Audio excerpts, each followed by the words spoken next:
Shambolic at best, cowardly at worst. It is fair to say the coroner was coruscating in his verdict on the police in Tunisia today over the beach attack that killed so many. But are holiday companies telling us the truth about the risks? Critics might say it's to save his knighthood, but Sir Philip Green stumps up a whopping £360 million for the BHS pension fund. First Vauxhall now forward, job losses may loom at Bridgend in Wales. There's another independence referendum in Scotland, now a question of when, not if. And the Super League, the big money tempting football stars out to China.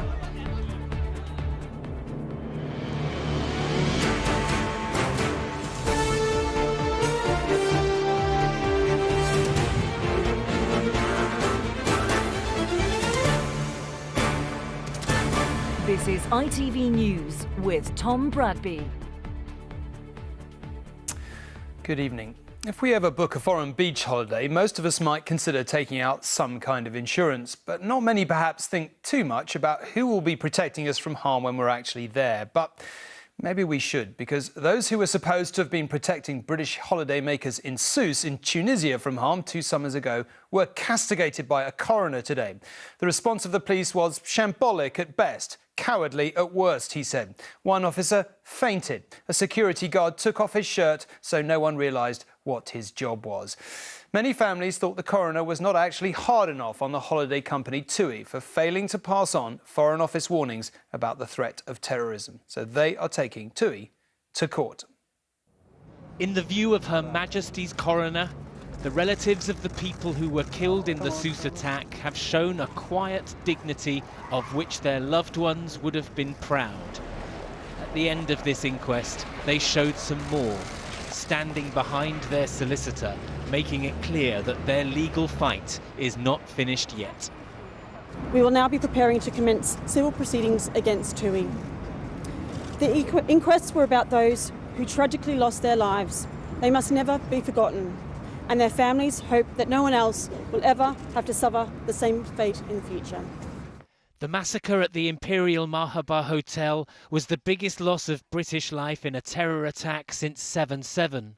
It was near the start of the holiday season in Sousse. And that morning, camera phones, which should have recorded smiling faces, instead captured the spread of fear and panic. There's a gunman on the beach. He's shooting people at point-blank range, and he's heading towards the hotel grounds. That man was an Islamist extremist, Saifuddin Rezgui. He carried on shooting for over 20 minutes and killed 38 people.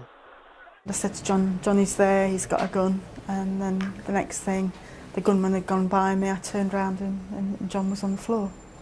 Cheryl Stollery's husband, John, was killed as they tried to escape through the hotel car park. We had plans for our life together, to grow old together, and he's not there now. And we miss him terribly. And if you'd known about the level of the terror threat, would you have booked the holiday? If I had been shown the specific terror advice that related to Tunisia, then yes, we'd have gone on holiday, but we wouldn't have been going to Tunisia. The coroner said he couldn't reach a conclusion of neglect on the part of the tour operator, but he did criticise TUI for not alerting customers to Foreign Office advice about the high level of terror threat. His most scathing criticism was saved for the Tunisian police, whose response to the shooting was too slow. Their approach, he said, was at best shambolic and at worst cowardly. The last moments of this inquest were among its most powerful. One by one, the coroner read out the names of the dead and the nature of their injuries. It was a carefully delivered reminder of the terrible violence inflicted upon an innocent group of people and the gunshot wounds they received as they ran or pleaded for their lives. On that day in Sousse, said a statement from the tour operator, the world changed. TUI also says it's taken steps to raise awareness of Foreign Office travel advice. But relatives of the dead don't think they did enough. So while they grieve, they will also sue. Geraint Vincent, ITV News. It hardly needs saying, perhaps, but the particular tragedy of what happened in Sousse is that many of those who lost their lives were having the time of their lives on a longed-for holiday. And behind that statistic of 30 British dead, there were, of course, individual, vibrant lives brought to a violent and premature end. There were couples who'd spent most of their lives together and young students who still had most of their lives to lead. There were mothers and fathers, sons and daughters, all soaking up the sun in what should have been a seaside paradise. It was the most terrible of all equations. One terrorist, more than 30 victims. Tony and Christine Callahan somehow survived. The evening before the attack, they'd been enjoying their Tunisian break. By the following night, they were in hospital, both with gunshot wounds. It's a miracle I'm here, really. Had that bullet gone a little bit higher to my chest area, I won't be here talking to you now. I'm so lucky to be alive, really. They now raise money for the hospital that treated them, but the failures of the Tunisian police, exposed in this inquest, haunt them still. There were armed police officers, and I just think, so many lives could have been saved. That gunman had 45 minutes to do exactly what he wanted. That particular day, he ruled everybody. For those caught up in it, the horrific memories of what unfolded on this beach are unlikely ever to fade. But over 16 days of evidence, the impact on the families thousands of miles away at the time was clear enough too. Raymond and Angela Fisher had been together since they were 15. Their first grandchild was born this year. Their daughter Donna told the inquest they'd begun making plans for their 50th wedding anniversary. These celebrations were never to be. The one comfort we can take is that our parents left this world together. Joel Richards on the right here was on holiday with his grandfather Charles and uncle Adrian. Joel's younger brother Owen on the left was there too, and the only one to survive. How can 4 people go on holiday and only one come back? Their mother Suzanne said. That fateful, horrific morning destroyed my family. Ross and Brad Naylor lost their father Scott. He was killed as he sunbathed on the beach with his new partner Sue Davey. It's pointless. There's no good that can come from it. And if anyone could ever come to me and sort of say an answer towards that, then I'd be super, super shocked, because there just isn't. It just wrecks people's lives. That's all it does. 30 British lives were taken that day, and the pictures tell so many different stories of the love and hope and happiness that was snatched away. And for what? Well, on that subject, the gunman in the Sousse attacks, Sefeddine Rezgoui, was previously unknown to the security services despite his links to Islamist groups. He's not thought to have travelled to Syria to fight, but it is becoming clear that plenty of other potential terrorists are now returning from there to Tunisia. Well, our security editor, Rohit Kachru, is in Sousse tonight. Rohit, pretty clear and rather uncompromising findings from the coroner today. What's been the reaction in Tunisia tonight? Well, Tom, no official reaction at all, but we have managed tonight to speak to a judicial source within the national investigation here in Tunisia into precisely what happened on the beachfront here. And he says that investigators accept the findings of these inquests, but they're clear. They believe that some of the evidence that was given to this inquest has been exaggerated, that some of the testimony that led to these scathing conclusions about security failures and failures in the medical response have been talked up.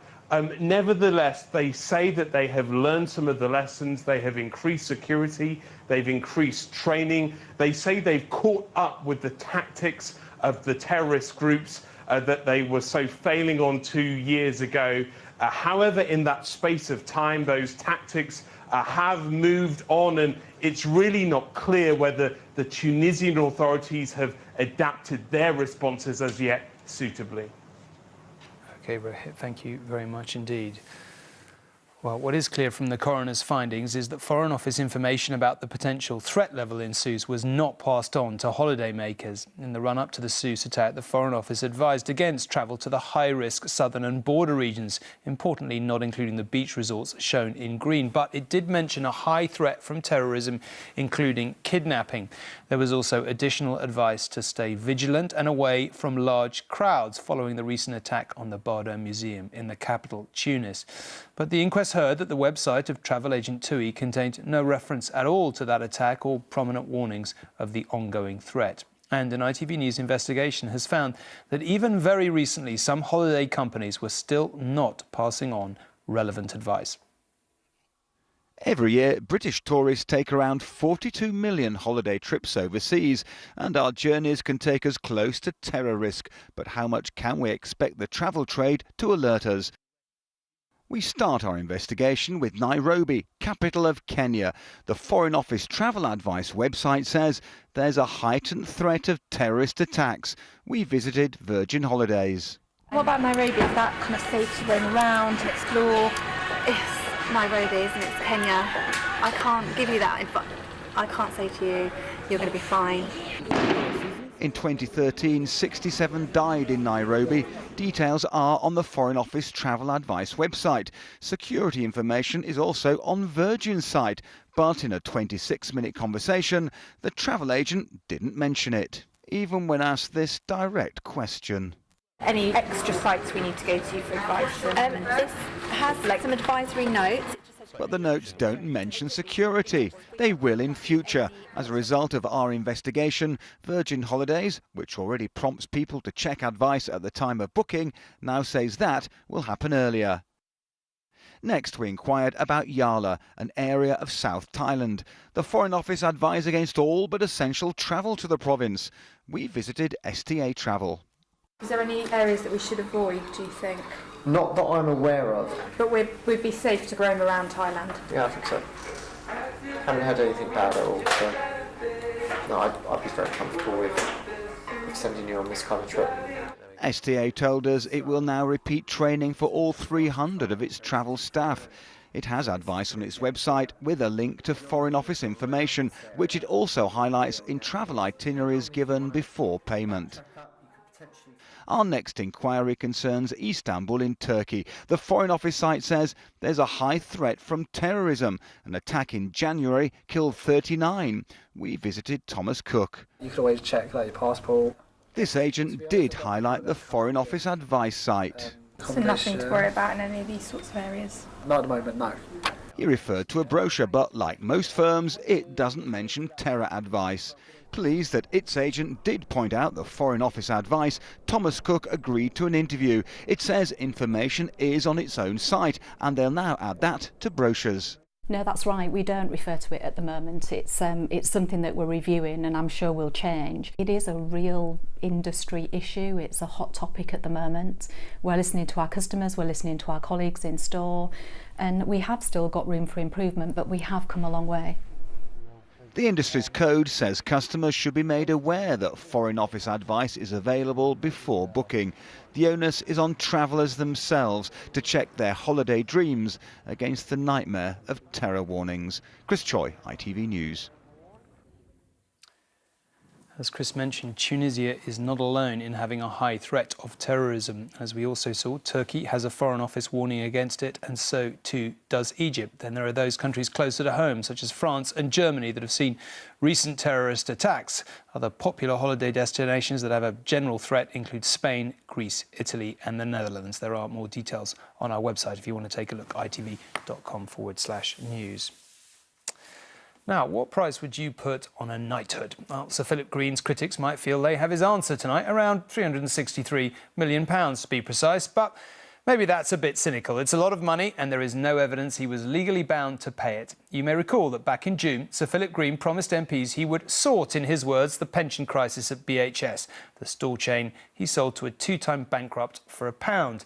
Today, he came good on that promise. He's agreed to pay the £363 million into the BHS fund. BHS pensioners will still be worse off than they should have been, but better off than they would have been if the pension scheme had collapsed too. He promised he'd sort the BHS pension problem, and 8 months on he has done, although it's cost Sir Philip Green £363 million. Most of this money he'll never see again.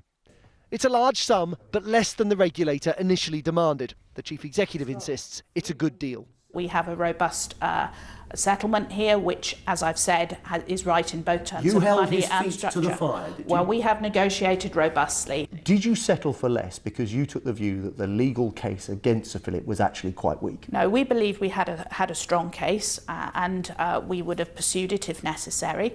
But in the end, we are faced with a situation where there's an offer on the table. You negotiate around that, you try and get the offer to be as good as it can be, and then you have to make a choice.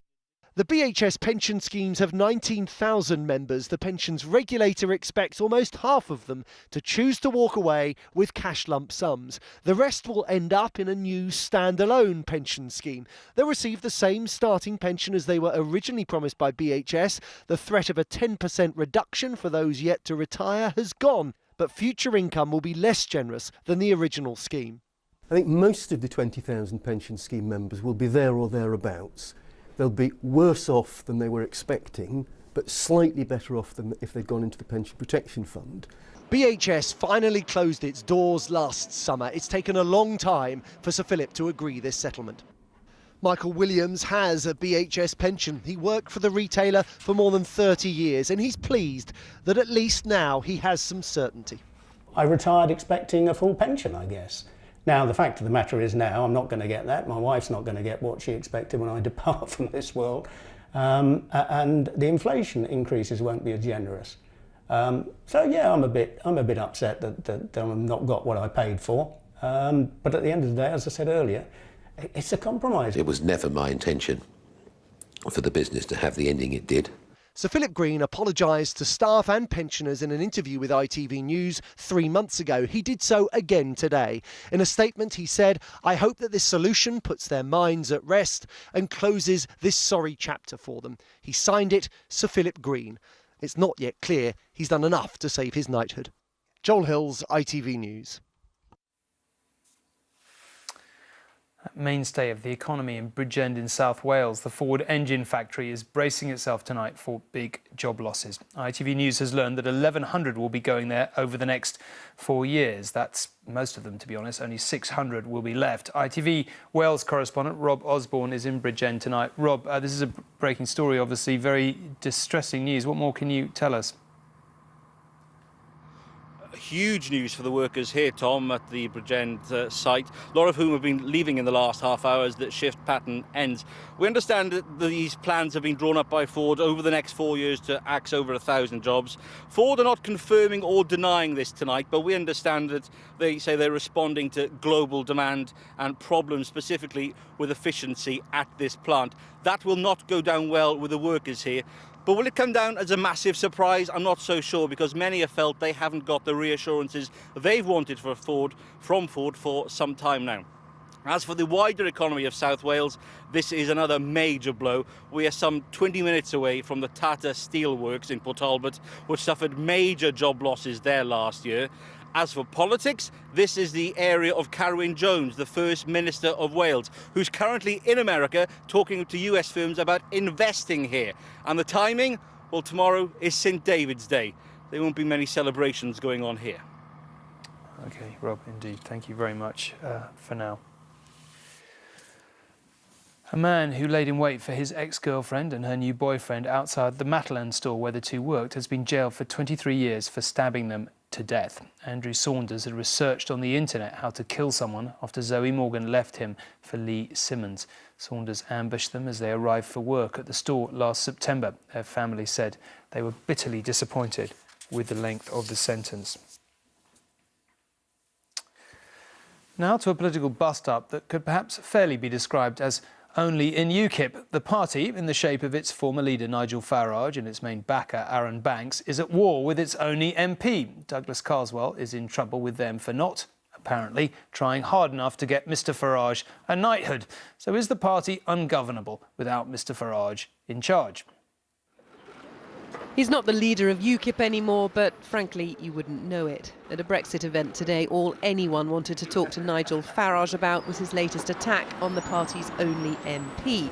Mr Farage wants Douglas Carswell out after reports he mocked his chances of getting a knighthood. We've got a new leader of UKIP who needs to be given a chance, and if he's got somebody sitting for UKIP in the House of Commons contradicting in policy terms everything he does, that's the wrong place for us to be. In truth, isn't this really just about you being grumpy about not being given a knighthood? No, quite frankly, I thought we should have got rid of him back in 2015.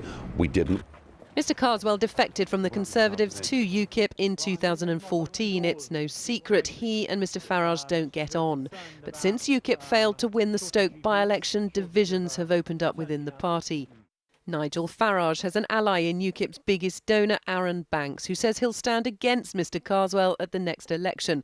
But now new leader Paul Nuttall is also being rounded on. Mr Banks has written to him saying, "I wouldn't want to list the deficiencies in the party organisation as it would take too long. I've offered to take over as chairman of UKIP in order to transform it into an efficient, professional and ultimately electable party." One friend of Mr Carswell says the leader shouldn't be cowed. You can't sort of give in to ultimatums to appoint a particular individual as chairman or to purge a list of people, including our MP. I mean, Paul has to set out his own way of leading the party. Paul Nuttall, though, did demand Mr Carswell meet with the party's chairman. It went well, I'm told, and the MP isn't going anywhere just yet. The point is the party should be riding high after the referendum result and not descending into civil war. Some former Conservative colleagues urged Mr Carswell to come back. They've achieved what they set up to do, so there doesn't seem to be any point for them further going forward. I would encourage all UKIP supporters to come and back to the Conservative Party or join the Conservative Party if they weren't members to help us implement Brexit. So I guess at the moment there isn't a purpose really for them going forward, and that's maybe why they're arguing amongst themselves. Paul Nuttall promises to unite UKIP. When he returns from holiday, it may be a bigger challenge than he expected. Emily Morgan, ITV News in Westminster. And the fallout from the Brexit vote loomed large again this evening in a speech by Scotland's First Minister Nicola Sturgeon. She said there is a faction of the government that is using Brexit to claw back power from the devolved Scottish Parliament. That, she said, was anti-democratic, and Scotland's views on leaving the EU are being ignored. Our Scotland correspondent Peter Smith joins us from Edinburgh now. Peter, we've had a lot of talk about the possibility of another referendum. I kind of feel it's sort of creeping ever forward. Is it a question of when, not if, really now? Absolutely, Tom. It is. That might be a shock to some people, but the constitutional question has never really gone away in Scotland, and Brexit is breathing life into the campaign for Scottish independence. In some ways, also, the First Minister of Scotland, Nicola Sturgeon, is boxed in. She set out her stall on June 24th and said Scotland can't be taken out of the EU against its will. We have to find some way to keep Scotland in the single market. Theresa May hasn't compromised on any of those areas, and now it seems that she is edging ever closer to the inevitable call for another independence referendum. It would offer Scotland a proper choice on whether or not to be part of a post-Brexit UK, a UK that is undoubtedly on a fundamentally different path today than that envisaged in 2014. Now, of course, the First Minister cannot unilaterally just go for another independence referendum. She has to seek permission from Westminster, but even the Scottish Government doesn't think that the Conservative government in Westminster would be so foolhardy as to try and block that. And now it looks like Theresa May has to be aware of the fact that not only does she have a fight with Brussels on her hands in those Brexit negotiations, she also has to keep one eye on Edinburgh, because she might just be having to keep the UK together while she takes it out of the EU. Well, Peter, these certainly are interesting times. Thank you very much indeed. When so much of what children learn about sex and relationships is learned accidentally or deliberately on the internet, you might argue it's a good idea to redress the balance with some proper lessons in school. That, anyway, appears to be the logic behind a government plan, which ITV News learned about today. But not every parent will, of course, necessarily agree with that. Lessons will start at 4 years old, and all children and every single school in England will have to take part, whether parents like it or not. How many young people had taken a semi-naked or naked picture of themselves? These teenagers in London are being taught the lessons too many children learn online. Guidance about sex and relationships in an age when everything's already out there.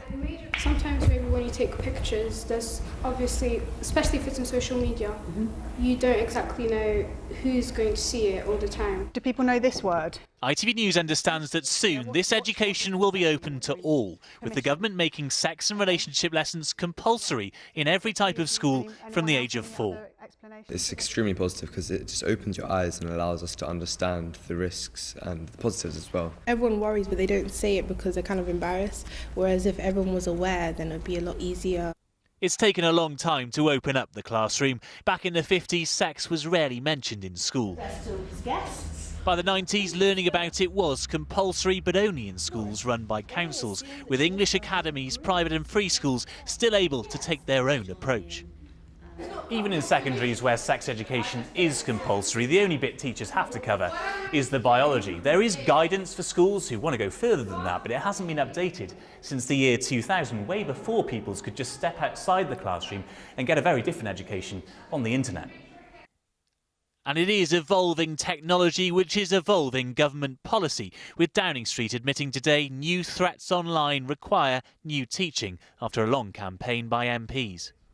What we hear from parents and from children in research is that they are crying out for help on this because many parents themselves feel that they're out of their depth. School lessons would be tailored to a child's age, with sex taught later. But outside this primary, we found parents concerned. 4-year-olds shouldn't really know about relationships and so, I mean, let them just be innocent. Obviously, if they ask the questions, obviously, as a parent, you have to answer it, but I wouldn't say 4 years old, that's way too young.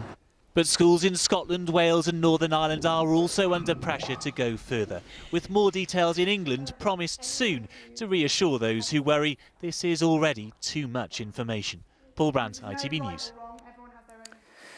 It is often said that English football's Premier League is the richest in the world, but with big wages now on offer in China, it's proving very tempting to some top stars. Today, the transfer window there closed until the summer, and Chinese clubs have spent more than teams in England, £325 million in all, including poaching several players from top European clubs. And big names like Arsene Wenger and Wayne Rooney are now being tipped to follow in some other famous footsteps. Our correspondent in Beijing, Debbie Edward, takes a look at the rise of Chinese football. At just 25 years old, the Brazilian midfielder Oscar not only broke the Asian transfer record, his £60 million move from Chelsea to Shanghai showed even players in their prime are being lured by the financial rewards on offer in the East. Carlos Tevez is now the highest paid player in the world, having moved from Boca Juniors for a reported £71 million.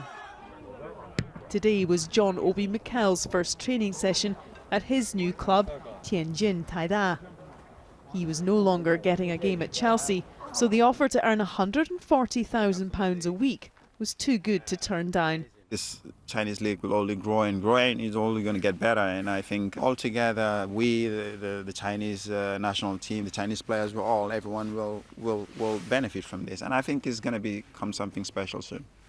The eye-watering sums being spent on foreign players are being matched pound for pound on youth football. The government has ordered every school in China to introduce football into their curriculum, setting the target of getting 30 million students playing the game within the next 2 years. The aim is success through mass participation. China's population is huge, so the more children we get playing, the better footballers we will have. But until these future stars are ready, the spending spree in Europe looks set to continue. 2 years ago, it would have been unthinkable. Now the fact that Ronaldo's agent is having to deny stories about him being offered huge sums, the fact that Rooney's agent is actually travelling to China to see if these offers are real at all, shows you that a move, if not probable at this stage, is definitely possible. Football has always been big business, but in China, it just got bigger. And a new TV rights deal will ensure the world can watch the rise of this lucrative league. Debbie Edward, ITV News, Beijing. Now, you may know this, but tomorrow is the first day of meteorological spring, the 1st of March, but you don't necessarily need the calendar to tell you that. These magnolia trees in the Lost Gardens of Halligan in Cornwall are the traditional signal that spring has arrived in the West Country, and they were in full bloom today, a day ahead of schedule. on a slightly blustery day, as you can probably see near St Austell. Winter is almost over, thank the Lord. Let's just take a quick look at tomorrow and what might be featuring. There could be a big rebellion in the House of Lords over Brexit. Peers will be debating the status of EU nationals, and President Trump will make his first speech to the two houses of Congress. The White House says it will be about renewing the American spirit. Indeed. Raggy will be here for all that and much more. I'll be back on Thursday. For now, good night, and thank you very much for watching.